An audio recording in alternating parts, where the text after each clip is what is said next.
Hello everyone, मैं देव कुमारी यादव आप सभी का फिर से स्वागत करती हूं आपके अपने चैनल सीजीजी के यादव में।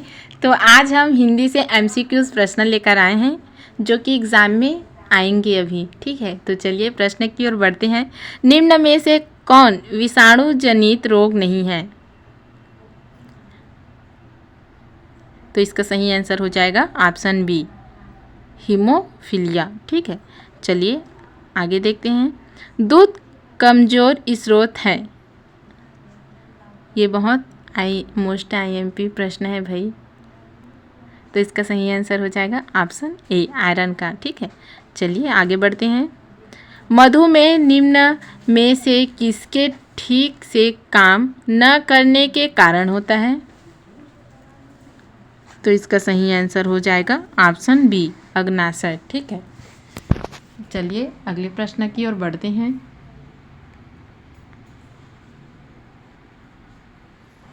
खट्टे फलों में कौन सी एडिस पाई जाती है? तो इसका सही आंसर हो जाएगा ऑप्शन बी, एस्कार्बिक एडिस। चलिए आगे बढ़ते हैं।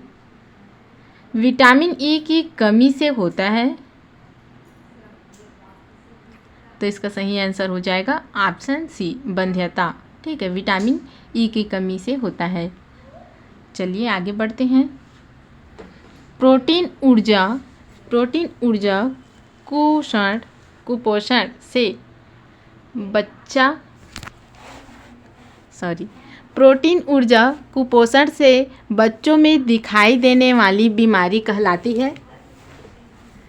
तो इसका सही आंसर हो जाएगा ऑप्शन डी, मैरास्मर। चलिए अगले प्रश्न की ओर बढ़ते हैं।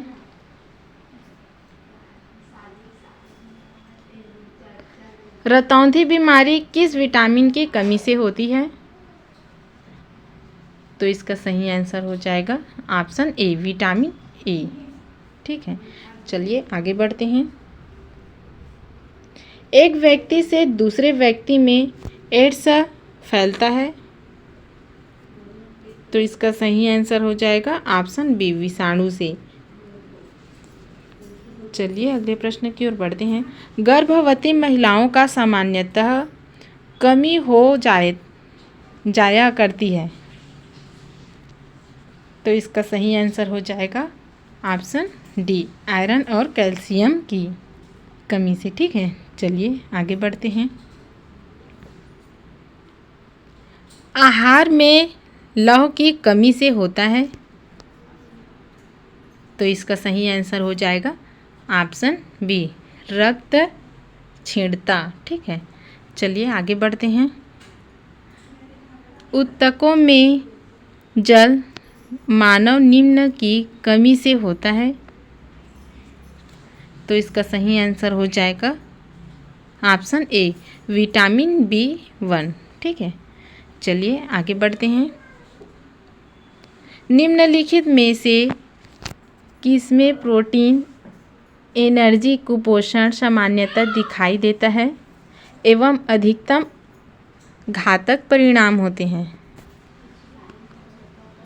तो इसका सही आंसर हो जाएगा ऑप्शन सी, शिशु अवस्थाओं और बचपन।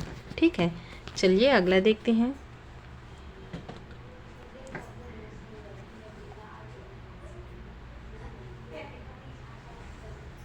निम्न में से कौन सा पोषक तत्व नहीं है? तो इसका सही आंसर हो जाएगा ऑप्शन सी, रेशा। ठीक है, आगे बढ़ते हैं।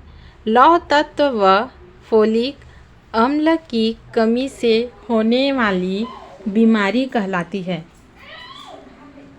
तो इसका सही आंसर हो जाएगा ऑप्शन सी, एनीमिया। ठीक है, प्रोटीन हीनता जनित बीमारी कहलाती है। तो इसका सही आंसर हो जाएगा ऑप्शन सी, क्वाशियरकार। ठीक है, चलिए अगले प्रश्न की ओर बढ़ते हैं। निम्नलिखित नदी युग्मों में से कौन ज्वार नद मुख का निर्माण करती है? तो इसका सही आंसर हो जाएगा ऑप्शन ए, नर्मदा एवं तापी। ठीक है, आगे बढ़ते हैं। निम्नलिखित में से कौन सी नदी भ्रंश घाटी से होकर बहती है? तो इसका सही आंसर हो जाएगा ऑप्शन बी, नर्मदा। ठीक है, चलिए अगले प्रश्न की ओर बढ़ते हैं। निम्नलिखित में से किस नदी के मुहाने पर डेल्टा नहीं बनता है? तो इसका सही आंसर हो जाएगा ऑप्शन डी, तापी। ठीक है, चलिए आगे देखते हैं। दक्षिण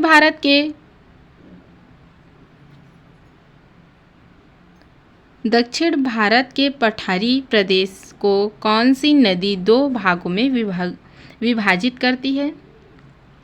तो इसका सही आंसर हो जाएगा ऑप्शन बी, नर्मदा। ठीक है, चलिए अगला देखते हैं। दक्षिण भारत की नदियों में सबसे लंबी नदी है? तो इसका सही आंसर हो जाएगा ऑप्शन ए, गोदावरी। दक्षिण भारत की नदियों में सबसे लंबी नदी है तो गोदावरी नदी। ठीक है, चलिए अगला देखते हैं। निम्नलिखित में से किस नदी को वृद्ध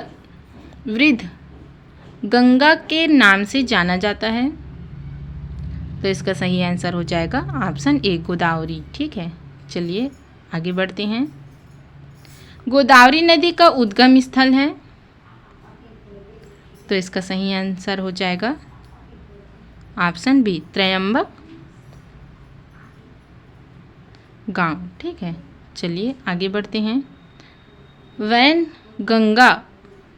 पैनगंगा किसकी सहायक नदी है? तो इसका सही आंसर हो जाएगा ऑप्शन ए, गोदावरी। ठीक है, चलिए आगे बढ़ते हैं। भारत की सबसे लंबी नदी जिसका उद्गम तथा मुहाना दोनों भारतीय क्षेत्र में स्थित है?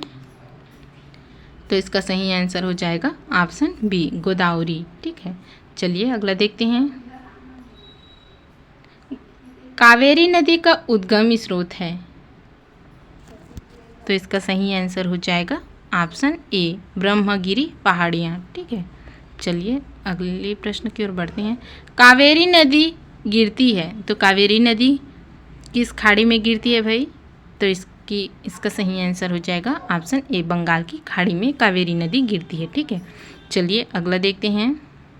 कावेरी नदी जल विवाद मुख्यतः किन दो राज्यों के मध्य है? तो इसका सही आंसर हो जाएगा ऑप्शन सी, कर्नाटक तथा तमिलनाडु। ठीक है, चलिए अगला देखते हैं। निम्न में से किस नदी को उसकी पवित्रता के कारण दक्षिणी भारत की गंगा कहा जाता है? तो इसका सही आंसर हो जाएगा ऑप्शन डी, कावेरी। ठीक है, चलिए अगला देखते हैं। कृष्ण नदी का उद्गम स्थल किसके समीप है? तो इसका सही आंसर हो जाएगा ऑप्शन ए, महाबलेश्वर नदी। ठीक है, चलिए अगला देखते हैं। पंचगंगा तथा दूधगंगा किसकी सहायक नदी है?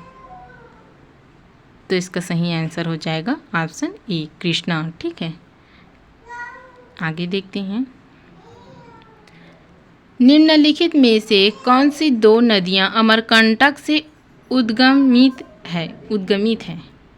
तो इसका सही आंसर हो जाएगा ऑप्शन सी, नर्मदा व सोन। ठीक है, चलिए अगले प्रश्न की ओर बढ़ते हैं।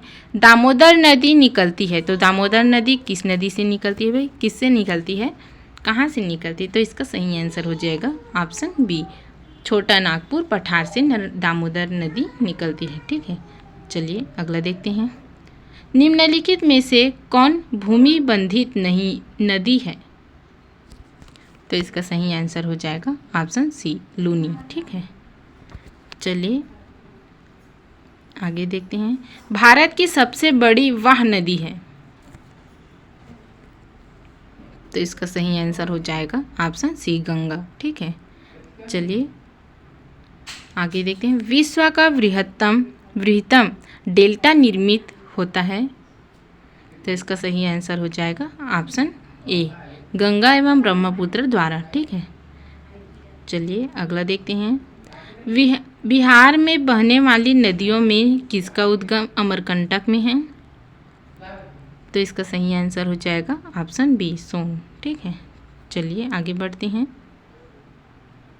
मानस किस नदी की उपनदी है? तो इसका सही आंसर हो जाएगा ऑप्शन डी, ब्रह्मपुत्र। ठीक है, चलिए आगे बढ़ते हैं। कौन सी नदी भ्रंश दक्षिणी से होकर बहती है? तो इसका सही आंसर हो जाएगा ऑप्शन ए, नर्मदा। ठीक है, नर्मदा नदी भ्रंश दक्षिणी से होकर बहती है, द्रोणी से होकर बहती है भाई। चलिए अगला देखते हैं। निम्नलिखित नदियों में से कौन सी नदी जबलपुर के निकट धुआंधार जलप्रपात का निर्माण करती है? तो इसका सही आंसर हो जाएगा ऑप्शन डी, नर्मदा। ठीक है, चलिए आगे बढ़ते हैं। निम्न नदियों में से सबसे अधिक पथ परिवर्तन किया है? तो इसका सही आंसर हो जाएगा ऑप्शन सी, कोसी नदी। ठीक है, चलिए आगे बढ़ते हैं। निम्नलिखित नदियों में से कौन सा अपने भ्रंश घाटी प्रवाह के लिए प्रसिद्ध है? तो इसका सही आंसर हो जाएगा ऑप्शन बी, दामोदर। चलिए अगले प्रश्न की ओर बढ़ते हैं। निम्नलिखित में वह नदी कौन सी है जो एक विभ्रंश घाटी से होकर बहती है? तो इसका सही आंसर हो जाएगा ऑप्शन बी, नर्मदा। ठीक है, चलिए अगला देखते हैं। निम्नलिखित में से कौन भारत की सबसे बड़ी प्रायद्वीपीय नदी है? तो इसका सही आंसर हो जाएगा ऑप्शन ए, गोदावरी। ठीक है, चलिए अगला देखते हैं। निम्नलिखित में से कौन भारत की सबसे बड़ी प्रायद्वीपीय नदी है? तो इसका सही आंसर हो जाएगा ऑप्शन ए, गोदावरी। ठीक है, चलिए आगे बढ़ते हैं। निम्न में से वह नदी कौन सी है जिसका उद्गम भारतीय राज्य क्षेत्रों में नहीं है? तो इसका सही आंसर हो जाएगा ऑप्शन डी, घाघरा। ठीक है, चलिए इस वीडियो का आखिरी और लास्ट क्वेश्चन देखते हैं। सॉरी, एक क्वेश्चन और है भाई। निम्नलिखित में से वह कौन सी नदी है जिसका उद्गम भारतीय क्षेत्र में नहीं है? तो इसका सही आंसर हो जाएगा ऑप्शन बी, ब्रह्मपुत्र। चलिए अगला देखते हैं। निम्नलिखित नदियों में से किसका उद्गम भारत में नहीं है? तो इसका सही आंसर हो जाएगा ऑप्शन ए, सतलज। चलिए अगला देखते हैं। सॉरी, ये बस इतना ही था वीडियो है। तो चलिए आज की वीडियो में बस इतना ही। अगले वीडियो के साथ जल्द मिलेंगे। अगर वीडियो अच्छी लगी तो लाइक और शेयर कर देना। वंदे मातरम।